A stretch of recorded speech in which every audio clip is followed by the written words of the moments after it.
오늘은 그리스도인의 신분, 저와 여러분들의 신분을 어떻게 하나님이 변화시켜 주셨는지, 그래서 변화된 그 모습을 가지고 주님의 허락하신 그 자유, 진짜 자유로운 그런 성도들이 되기를 원하면서 지난주에 이어서 다시 한번 자유에 대해서 얘기하기를 원합니다. 지난주 설교 들은 것들을 잠깐 기억해 보실래요? 지난주에 들었던 내용 중에 자유, 사람들이 생각하는 자유는 억압이 없는 상태, 장애가 없는 상태, 그래서 내가 하고 싶은 것 하고 싶지 않은 것은 자유하지 않는 것, 그것이 자유라고 생각했습니다. 알고 있습니다. 근데 사실은 그것은 자유의 지극히 일부분입니다. 이것이 자유가 아니라고 말할 수 없지만 사실 사람들이 생각하는 자유, 이렇게 보면 두 가지로 알 수가 있어요. 첫 번째는 거주 이전의 자유입니다.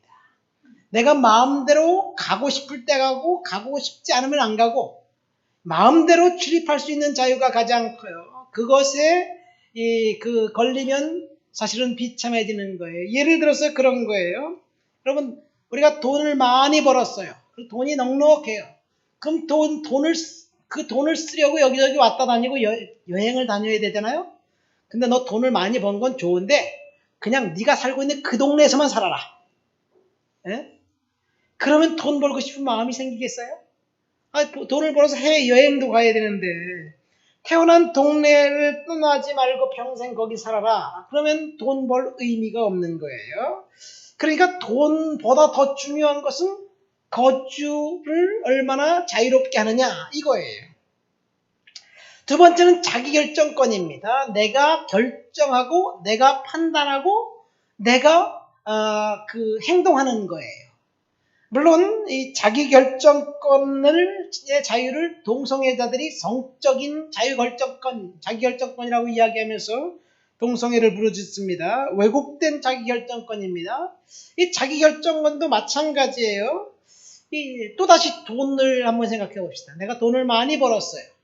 그럼 그 돈을 가지고 내가 결정해서 기부하고 내가 결정해서 좋은 일하고 내가 결정해서 헌금하면 그리고 내가 결정해서 도와주면 다른 사람을 도와주면 거기서 우리는 보람을 느끼는 거예요. 그렇죠. 근데 돈을 정말 많이 벌었는데 정부에서 세금으로 싹 다 뺏어갔어.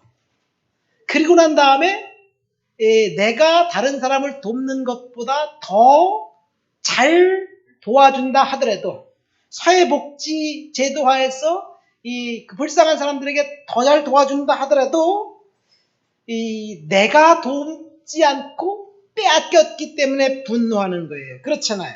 네? 그렇죠. 그러니까 우리는 내가 결정해서 내가 행동하기를 원해요. 누군가가 결정해줘서 거기에 따라라. 그러면 거기에 분노합니다. 지난주에 제가 선택의 자유에 대해서 말씀드리면서 우리는 자유를 상실한 세대에 살고 있다고 말씀드렸어요. 어느 국가나 제도나 사회 집단이 이끄는 대로 우리는 거기에 의해서 그 집단의 결정에 따를 수밖에 없어요. 예를 들어서 그런 거예요. 집단이 선택해 놓은 것을 어떻게 우리가 거부할 수 있습니까? 예를 들면 지금 선거법 때문에 지금 그 국회가 시끄럽지요. 패스트 트랙이라는 선거법을 결정했어요. 근데 여당 입장에서 볼 때 선거법이 사실은 이 지역구를 없애고 그 다음에 비례대표를 많이 만들자는 이야기예요. 그런데 만약에 내 지역구가 없어져. 그리고 내가 거기서 내가 내 지역구가 없어지면 공천 받을 수 있을는지도 불확실한데 거기에 찬성하고 싶은 사람이 얼마나 될까요? 그렇지만 당에서 결정했기 때문에 거기에 따를 수밖에 없어요. 그러니까 이 말은 무슨 말이냐면 거부하고 싶은데 거부할 수 없습니다. 자유가 아닙니다. 그래서 우리는 지금 구속 상태에 있습니다. 집단의 구속에서 탈출할 수 있는 용기가 얼마나 있을까? 예? 대가를 치러야 합니다. 그래서 사람들은 대가를 치를 용기가 없기 때문에 집단에 순응하고 살아가는 거예요. 집단이 선택해 놓은 것을 순응합니다. 답습합니다. 그래서 자유는 상실했습니다. 우리가 오늘 읽은 본문에 보면 9절 10절에 저와 여러분들이 진짜 자유인이 되기 위해 자유인이 될 수 있도록 주님께서 해주신 것이 있어요. 9절과 10절 말씀을 한번 다 같이 읽어보시겠습니다.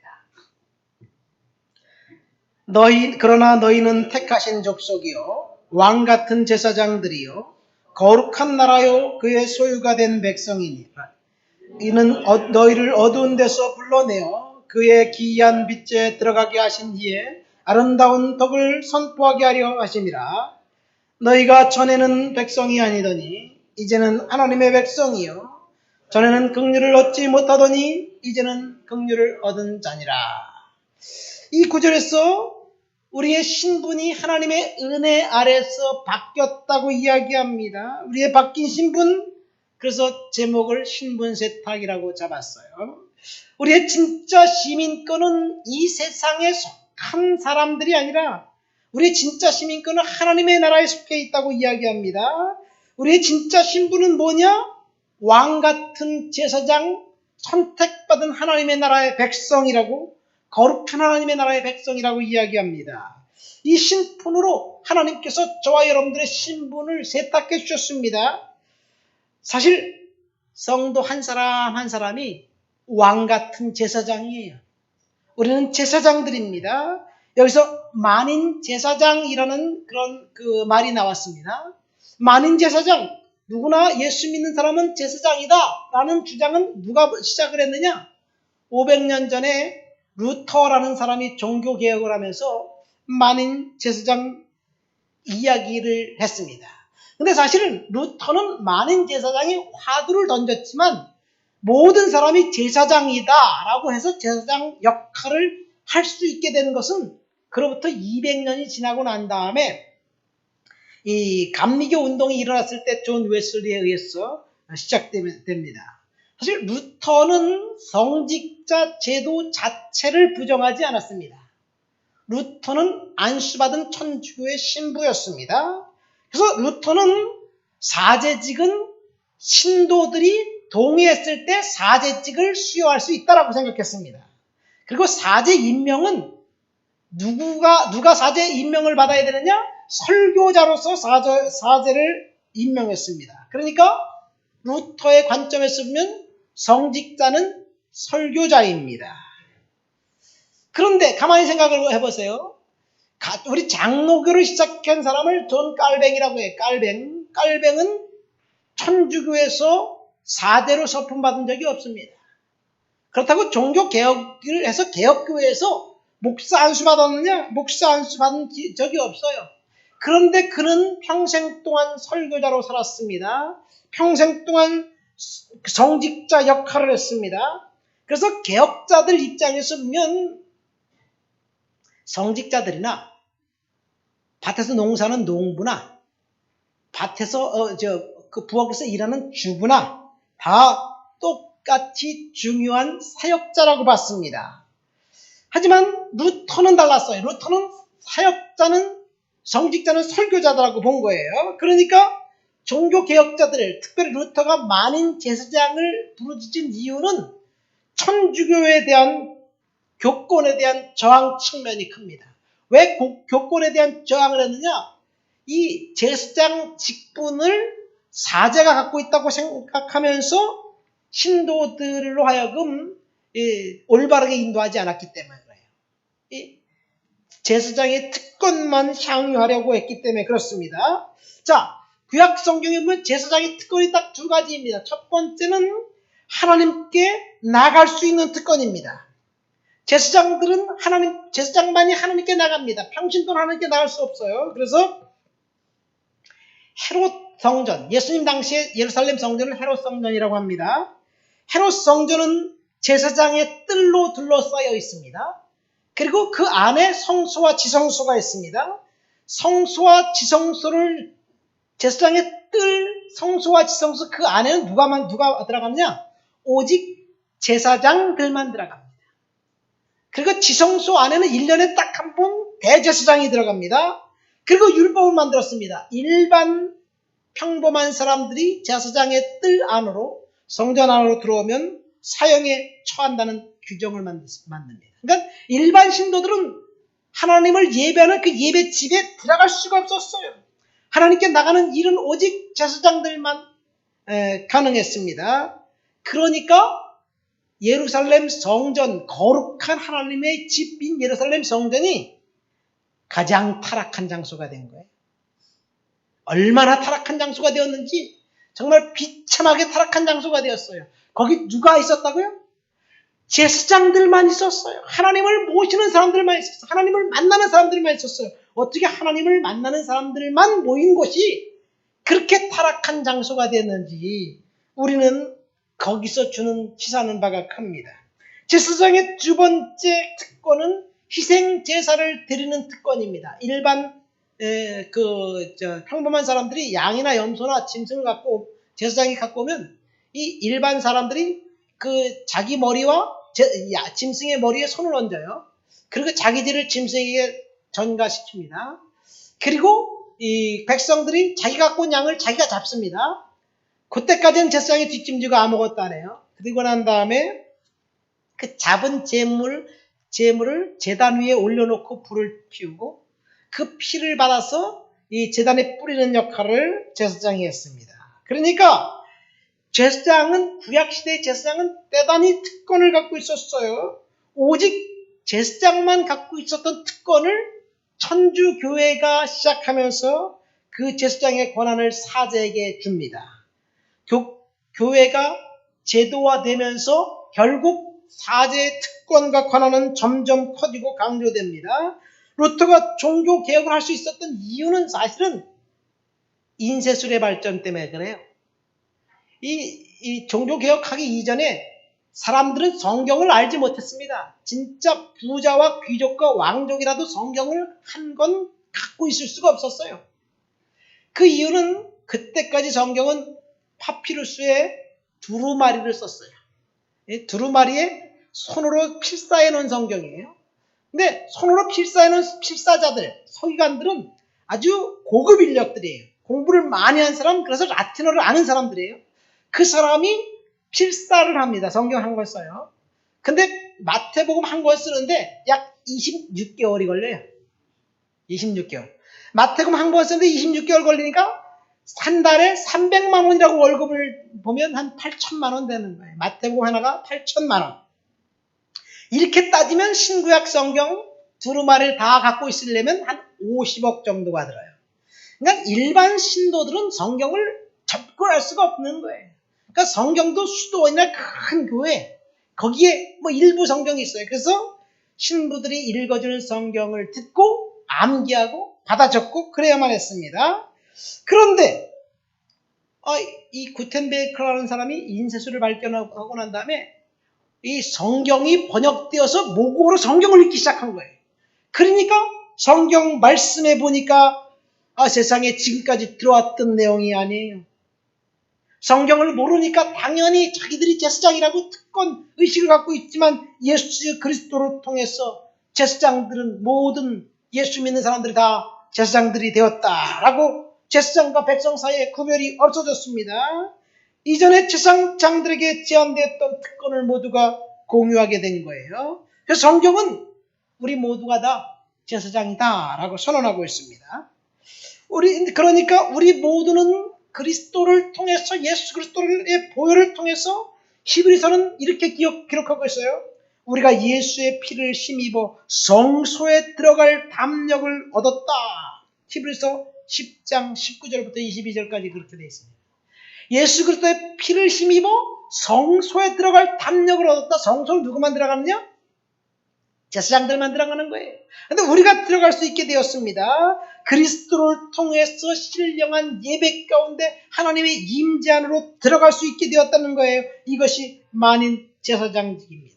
그런데 루터 당시 사실은 만인 제사장 이야기만 했지 실제로 교회에서 적용되지 않았습니다. 그런데 18세기 감리교 운동이 일어나면서 존 웨슬레가 특별히 올더스케이트라는 그런 교회에서 성령의 능력을 체험합니다.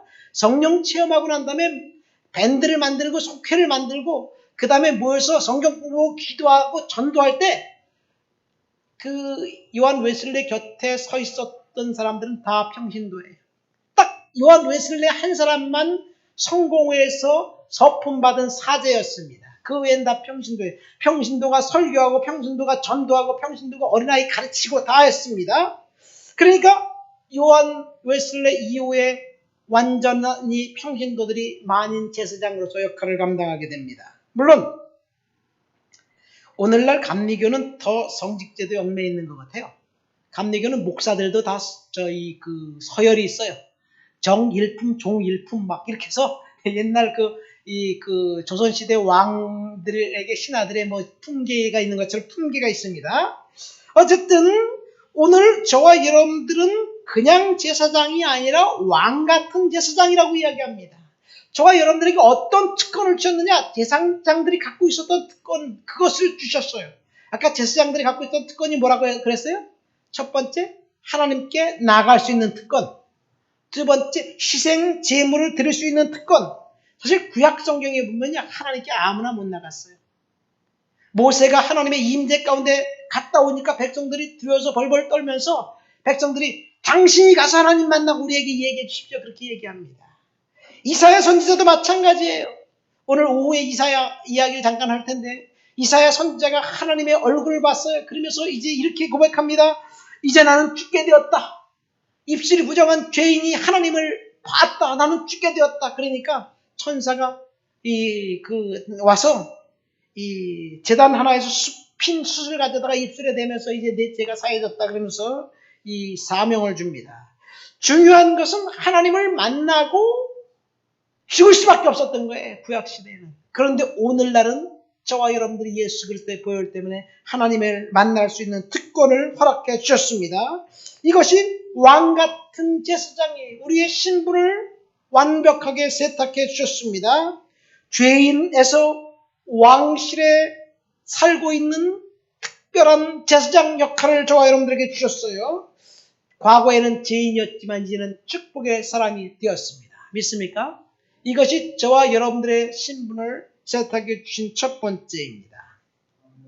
두 번째는 우리를 거룩한 나라 그의 소유된 백성이라고 9절에 선언하면서 10절에 이렇게 이야기합니다. 너희가 전에는 백성이 아니더니 이제는 하나님의 백성이요. 죄송합니다. 이제는 우리를 하나님의 백성으로 삼아주셨어요. 근데 그러니까 우리는 이 세상 나라에 속한 이 세상 백성이면서 동시에 하나님 나라의 시민입니다. 이중국적자예요. 제 아이들이 출생에 의해서 이중국적을 부여받았어요. 이 대한민국 국적을 갖고 있고 캐나다 국적을 갖고 있어요. 시민권을 갖고 있어요. 그래서 우리 아이들 둘이 지금 캐나다에서 살고 있어요. 공부하고 거기서 일하고. 이중국적이 얼마나 소중한 축복인지 사실은 그걸 갖고 있는 사람만 알아요. 근데 성경은 저와 여러분들이 이중국적자래요. 이 땅에 속한 사람이면서 동시에 하늘의 백성이라고 이야기합니다.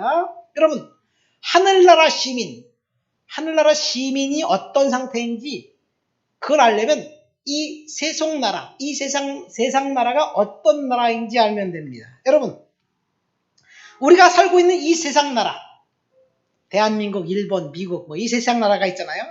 이 세상 나라들의 공통적인 목표가 있습니다. 지구상에 존재하는 모든 나라의 공통적인 목표는 딱 두 가지예요. 첫 번째는 경제 발전, 번영이, 돈. 그래서 잘 사는 나라를 만들려는 거예요. 만약에 여러분이 대한민국 대통령이 됐다고 생각해 봅시다. 대통령의 권한을 여러분들에게 줬어요. 그러면 그 대통령이 첫 번째 직무는 뭐냐? 내가 어떻게 하면 이 백성들을 잘 먹고 잘 살게 해줄까? 이게 첫 번째 목적이에요. 그러니까 세상 모든 나라의 공통된 목적 첫 번째는 경제 발전입니다. 경제 발전이란 목적을 위해서 서로 싸우는 거예요. 이렇게 발전된 경제를 지키기 위해서 한 가지 더 필요한 게 있어요. 그것이 뭐냐? 안전이에요, 안전. 자, 보세요. 안전은 어디서 오냐? 힘에서 오는 거예요. 힘. 내가 힘을 갖고 있으면 안전하고 힘이 없으면 불안한 거예요. 힘은 한마디로 말해서 군사력입니다. 그러니까 세상의 모든 나라의 역량은 힘, 경제발전, 거기에 집중되어 있는 거예요. 군사력에 집중되어 있는 거예요. 그러니까 다른 말로 하면 경제발전과 군비 확장이라는 목표를 가지고 전 세계 모든 나라들이 매진합니다. 이것이 세속 나라의 특징이에요. 왜 미국이 핵무기를 갖고 있으면서 미국을 비롯해서 러시아, 뭐 중국 몇몇 나라, 프랑스 몇몇 5나라인가요?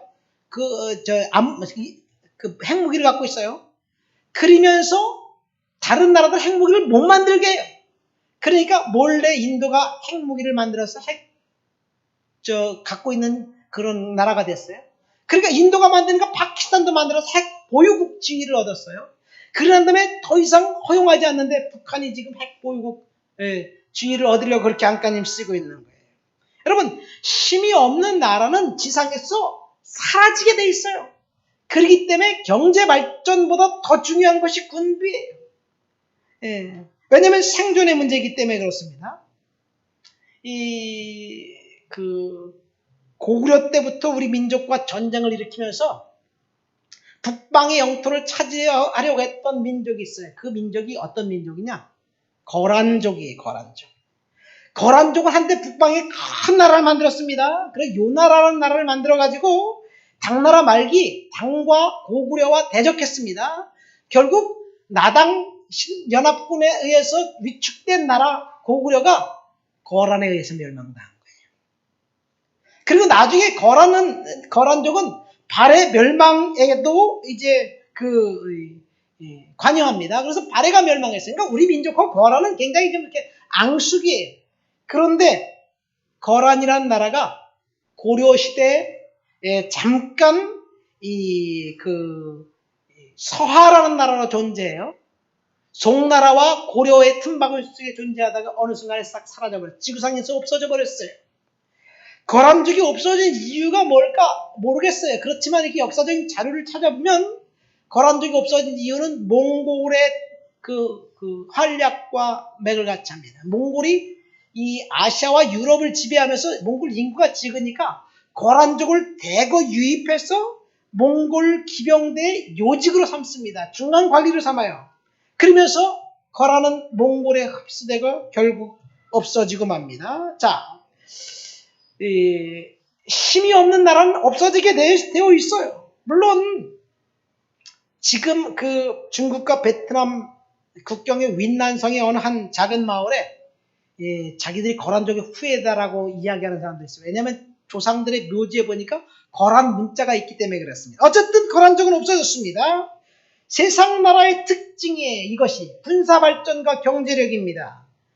도요토미 히데요시가 임진왜란을 일으켰을 때 에온 다이코기라는 그런 책을 다케우치 가쿠사이라는 사람이 글을 쓰고 그 다음에 오카다 교쿠자린이라는 사람이 그림을 그려서 만화식으로 해서 1797년부터 1802년까지 7편의 책에 7편, 7편, 84책을 발행했어요.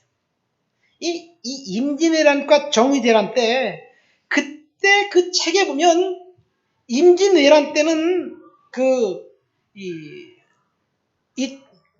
도요토미 히데요시가 뭐라고 말을 했냐면 고려 국금제라는 그런 망을 붙여서 조선에서 약탈, 난폭, 방화, 불법 행위를 하지 말아라 그렇게 금지했어요.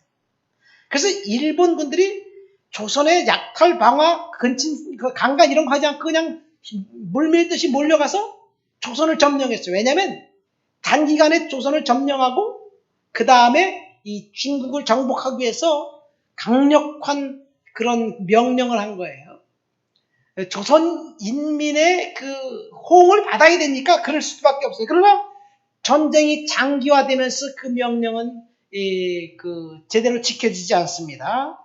그런데 문제는 정유재란이 일어나고 난 다음에 도요토미 히데요시가 전략을 바꿉니다. 왜냐하면 호남이 문제, 호남. 다 죽여놨는지 알았더 호남에서 쌀을 생산해가지고 군량미를 만들고 다시 저항을 하니까 정유재란이 일어났을 때 도요토미 히데요시가 한 말은 명령은 호남인의 씨를 말려라 하는 말이에요. 전라도 사람들을 다 죽이라는 말이에요.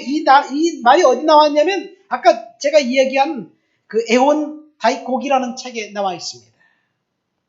호남인을 다 죽이라는 말이에요. 그러니까 힘이 없는 민족은 죽게 되어 있습니다.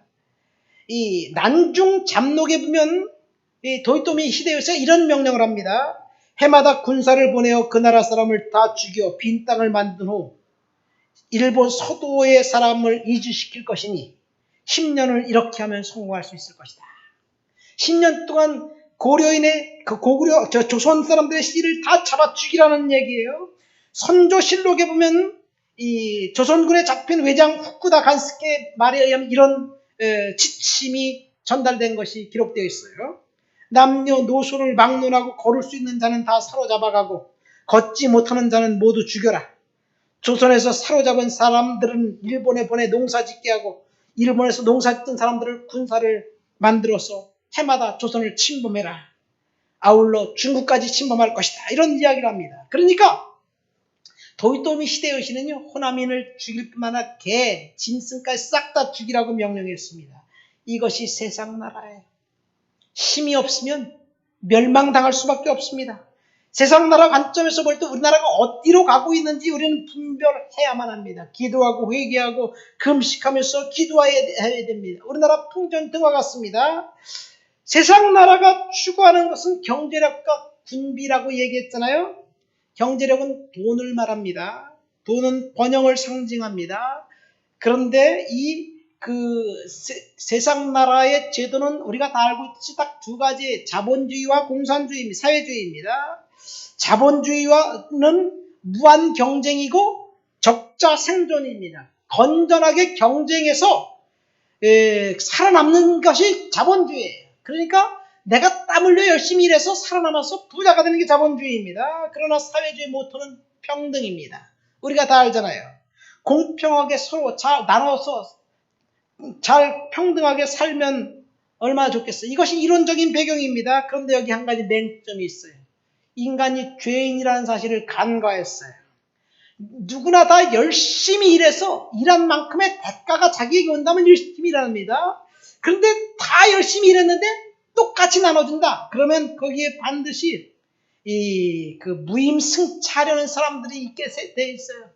왜? 내가 땀 흘려 열심히 일한다고 나에게 더 많이 주는 게 아니니까 될 수 있는 한 적게 일하고 될 수 있는 한 많이 받아가려고 하는 것이 이 평등의 맹점이에요. 그러니까 사회주의에서 생긴 건 감시체제입니다. 감시체제를 통해서 열심히 일하게 만드는 거예요. 그런데 감시체제는 견제와 감시가 없는 권력은 반드시 이 비리의 온상이 되게 돼 있어요. 그래서 공산주의가 훨씬 더 비리에 취약한 것이 거기 있는 거예요. 도덕적으로 타락해 있습니다. 어쨌든 이것이 세상 나라예요. 세상 나라는 좋은 쪽으로 가는 것이 아니라 나쁜 쪽으로 가게 돼 있습니다. 세상 나라의 공산주의든 사회주의든 자본주의든 세상 나라의 최고선은 뭐냐? 안전과 경제개발이라고 그랬잖아요. 그러니까 안전과 경제개발의 최고의 목표는 돈인데 여기서 한 가지 빠진 게 있어요. 그것은 도덕이 빠졌어요. 도덕. 돈에는 도덕이 없어요. 안전에는 도덕이 없습니다. 돈을 많이 소유하는 것이 최고의 목표입니다. 안전을 담보로 한 힘 역시 도덕과 양심이 없습니다. 군사력에 도덕이 있어요? 전쟁에서 도덕은 이기는 거예요. 생존하는 겁니다. 그러니까 세상 나라는 도덕도 없고 양심도 없어요. 힘의 논리에 의해서 작동합니다. 이 힘의 논리가 자본주의 시장 경제를 추구하든 사회주의 공산주의를 추구하든 마찬가지입니다. 동일한 현상입니다. 그러니까 힘의 논리에 의해서 작동하는 세상 나라는 파렴치예요. 파렴치. 그러니까 조국시 행태가 이해가 되는 거예요. 그가 보인 행태는 세상 나라에 속한 사람들의 도덕적인 기준입니다. 이거 바로 이거예요. 비리와 나쁜 일을 저질러서 우선 자기의 배를 채우고 부자가 되면 되는 거예요. 그러면 성공한 사람이라고 인정해줘요. 돈을 어떻게 벌었든지 상관없어. 저 사람 부자야. 그럼 인정받는 거예요.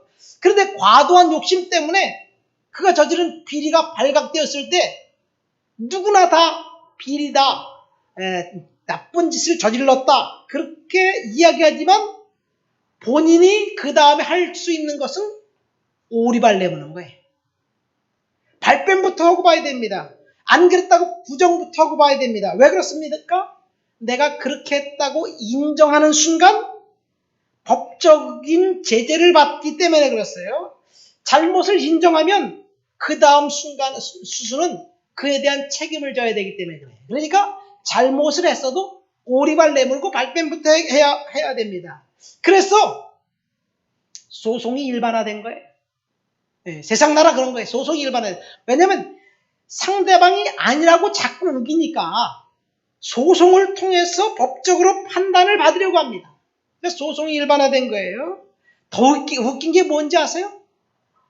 소송을 일반화된 사회에서 상대방이 잘못했는데 잘못했던 그것을 피해자가 입증해야 되는 거예요. 내가 피해를 봤는데 제가 잘못했다고 그것을 내가 입증해야 되는 거예요. 아무리 커다란 손해를 봤어도 피해자인 내가 입증하지 못하면 그건 잘못이 아니에요. 이것이 세상 나라입니다. 여러분, 이런 나라에서 우리가 사는데 얼마나 힘들겠어요. 이런 나라에서. 제가 유학 가서요. 에피소드가 있어요. 잘했건 잘못했건 교통사고와 같은 법적인 다툼이 있을 때 누구든지 먼저 I'm sorry, sorry라고 말하면요. 그것은 법정에 가서 지게 돼 있어요. 왜? 네가 잘못했으니까 sorry라고 했지 않았냐? sorry라고 한 건 네가 잘못한 걸 인정한 거다. 그러니까 네가 졌다. 네가 잘못했다 이러는 얘기예요. 사소한 일에는 sorry를 남발해도요. 법적인 다툼의 요지가 있을 땐 결코 sorry라고 말하지 않습니다. 아무리 잘못했어도 sorry라고 말하면 안 돼요. 잘못했어도 어떻게 해야 된다? 발뺌하고 오리발을 내밀어야 된다. 이게 세상 나라의 도덕이에요, 도덕. 그러니까 결코 세상 나라는 천국이 될 수 없습니다. 세상 나라에서 어떻게 정상적인 방법으로 성공할 수 있습니까? 하나님의 은혜가 필요해요. 세상 사람들과 그들의 형태에 동조하지 않고 어떻게 축복된 삶을 살아갈 수 있을까요? 하나님의 은혜가 아니고는 결코 이룰 수 없습니다. 그런데 이 세상 나라에서 우리가 시민으로 살면서 저와 여러분들은 하나님의 나라의 백성이라고 주님이 이야기하고 있어요.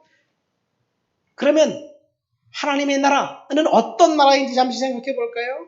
한 가지 질문하겠습니다. 세상 나라가 어떠한 형태인지 지금까지 우리가 전혀 생각해 보지 않았지만 다소 이상하고 뜬금한 것이 세상 나라에 지금 우리가 속한 나라입니다. 양심적이고 그 다음에 도덕적인 사람이 양심과 도덕을 지킬 수 없는 것이 세상 나라입니다. 그럼 하나님 나라는 어디인가요? 하나님 나라는 북극성 저 너머 어딘가 있나요?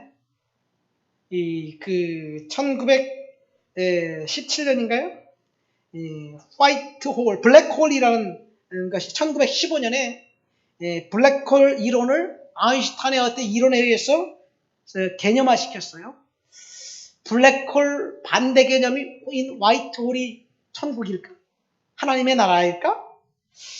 본문에 나온 천국은 킹덤 오브 갓, 하나님의 나라, 킹덤 오브 갓을 말하지 않습니다. 거룩한 나라, 홀리 네이션이에요. 10절에 금유람을 입은 백성들이, 거룩한 백성들이 사는 것이 하나님의 나라입니다. 그렇다면 도대체 거룩한 하나님의 나라는 어디일까? 하나님의 나라 궁금하지 않습니까? 사실 본문에서 말한 거룩한 하나님의 나라 천국은 나라라는 개념을 통해서 볼 때 나라는 두 가지 개념이에요. 첫 번째, 영토가 있어야 돼요. 대한민국이라는 나라는 한반도와 그 부속 도서라고 헌법에 명시되어 있어요. 그러니까 북한도 대한민국이에요. 북한 주민도 대한민국 인민이에요. 대한민국 국민이에요. 그렇지만 또 한 가지 국가의 개념 중에서 영토와 통치의 개념입니다. 통치의 개념은 무슨 말이냐면 대한민국 대사관이나 영사관이 캐나다에 있다. 그건 거긴 대한민국이. 왜냐면 그 대사관이나 영사관은 한국 법의 지배를 받고 있기 때문에 그렇습니다. 이처럼 그럼 하나님의 나라는 영역과 통치의 개념으로 볼 때 하나님의 나라는 전 우주가 하나님의 나라예요. 왜? 우주를 하나님이 통치하고 계시니까. 그렇죠? 그런데 좁은 의미에서 보면 하나님의 통치가 있는 곳, 하나님의 통치가 어디에 있느냐? 여러분, 저와 여러분들이 하나님의 통치 아래에 있을 때 그것이 하나님의 나라예요. 믿습니까? 그러니까 하나님의 나라는 내 안에 존재하는 거예요. 내 안에 하나님이 존재합니다. 하나님은 내 안에 있습니다. 한마디로 하나님이 나를 다스리면 그것이 하나님의 나라고, 내가 나를 다스리면 나의 나라예요. 하나님의 나라가 아니에요. 여러분, 하나님이 나를 다스리고 있다면 어떻게 살아가야 될까? 생각해 보시기를 예수님의 이름으로 축원드립니다. 하나님이 나를 다스리면 분노하는 것이 정당할까? 하나님이 나를 다스린다면 억울해하고 두려워하는 것이 옳을까? 하나님이 나를 다스린다면 이런 행동을 해도 괜찮을까? 생각을 해보면요, 이 하나님이 나를 다스린다면 우리는 세상 나라 사람들처럼 파렴치하고 비도덕적으로 살아갈 수가 없는 거예요. 믿습니까? 왜 그래요? 하나님이 내 안에 존재하고 계시기 때문에. 성령께서 내 안에 존재하고 계시기 때문에 그렇습니다. 하나님이 나를 지배한다는 것은 하나님의 말씀이 나를 지배하는 것이에요. 과도한 욕망이 나를 지배하는 것이 아니라 하나님의 말씀이 저와 여러분들을 지배하게 되시기를 예수님의 이름으로 축원드립니다. 그래서 우리는 하나님이 말씀이 나를 지배할 때 긍휼을 입은 하나님의 백성이 되었다고 이야기합니다. 그래서 우리의 신분은 세탁된 거예요. 하나님의 백성으로, 하나님의 나라의 자녀로 세탁된 거예요. 참 자유, 진정한 자유는 하나님의 말씀이 저와 여러분들을 다스릴 때 임하게 될 줄을 믿습니다.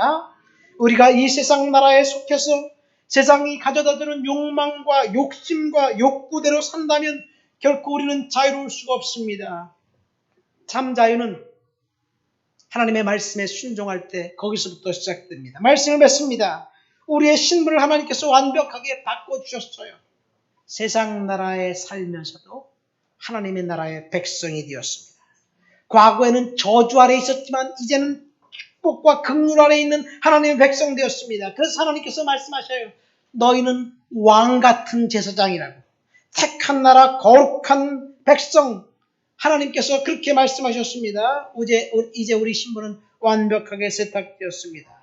이제 완전하게 하나님의 통치가 저와 여러분들 가운데 있어야 될 줄 믿습니다. 이제 우리는 믿음으로 견고히 서서 하나님을 따르고 하나님을 순종하고 하나님의 은혜 가운데 살아가게 되시기를 예수님의 이름으로 축원드립니다. 진짜 자유는 하나님이 내 안에 계시고 그 하나님의 은혜 아래, 하나님의 통치 아래 살아갈 때 자유가 있는 거예요. 하나님의 통치 아래서 참 자유, 진짜 자유, 그런 자유를 얻게 되는 저와 여러분들 되시길 예수님의 이름으로 축원드립니다. 비록 내가 힘든 시간을 보낸다 할지라도, 재정적으로 어렵고 육체적으로 질병 가운데 있어서 힘든 시간을 보낸다 할지라도 그것이 우리를 불안하게 만들지만 하나님의 통치가 우리 안에 있다면 그것도 하나님이 감당할 수 있도록 은혜 주시고 힘 주시고 능력 주실 줄을 믿습니다. 왜 그래요? 오늘 10절 말씀 보세요.